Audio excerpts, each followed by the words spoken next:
Stepping into the ring, with a crowd of onlookers chanting his name, was a human who looked to be in his late 40s. His hair already graying, and a worn look to his features. But his eyes were as sharp as any blade as they scanned the crowd before him. The crowd under his gaze parted, revealing his opponent. Like the human, he showed his age, but unlike his opponent, he was an elf. Millennia had passed in his lifetime, and at that age, he had become peerless, someone without equal amongst even other races. It is often said that a duel between true masters is over before it even begins. That those at the pinnacle would be able to know who the winner would be instinctively. Human, are you certain you wish to continue this? The elven master of the blade asked, his voice wheezing with his age. Aye, sure as I will ever be. The man replied, nodding, while flashing a crooked smile, which the elf returned in kind. Both competitors for the title of the greatest blade have agreed to duel. Victory can only be claimed by death or submission. The bout shall begin when the bell is rung. A loud, boisterous voice announced from a raised platform overlooking the arena. Both men looked up at the announcer, nodding to confirm they understood the rules. With the duel set to begin, the onlookers all retreated to the stands to see what would be history in the making. This was the first time in history that the greatest blade, as he was known, had accepted a challenge from a human. A loud clang rang out as the bell rang to indicate the start. Immediately, the air froze around the two men as they locked eyes with one another.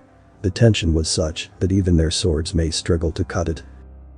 The human grinned, letting the world around him fade, all the noise and distractions now gone. Only the elf remained. Both men drew their respective swords, the elf holding his thin blade down by his leg, while the human held his up in front of his body. With an explosion of energy, the human burst towards the elf, surprising him with the sheer speed of his movement. Bringing his sword down in a wide slash, he watched as the elf merely twitched his wrist as he brought up his own sword to deflect the blow, responding with a rapid slash, cutting the man's throat. The man blinked his eyes, and he was back where he had started. "Titch, guess you are as good as they say you are," the man grumbled. The elf smiled back. "I am glad to be up to your measure." Shifting his foot forward about an inch, the elf sprung forward, this time delivering a truly terrifying flurry of blows that the human was barely able to detect, let alone defend against. This flurry continued for minutes, till the elf began to tire, his breathing growing ragged. Seeing his opening, the human lunged forward with the tip of his sword, piercing the elf's chest and cutting his heart in two. The elf looked down at the blade through his chest before blinking, returning to where he had started. Both men stood still as statues, only their eyes darting in every direction as they planned their next move, only to see the phantom of their motion be met and bested. "I dare say we are rather evenly matched. It would be a coin toss to who would win." "Aye, it does seem that way," the man nodded. "I will admit I am rather cowardly and don't enjoy having such even odds. I have experienced an age since I last met a foe that might actually best me." The man nodded. "Agreed. What say that we settle this not with blades, but beverages? Settle with a contest of drinks? Well, I ain't gonna say no to that." The crowd who had been watching this exchange were left thoroughly confused. After the bell had rung, all that had happened from their perspective was the human had wiggled his sword a little and the elf had shifted his foot forward. "Oi, what about the fight?" a voice in the crowd angrily shouted. The man looked at the elf. "Draw." The elf nodded in response.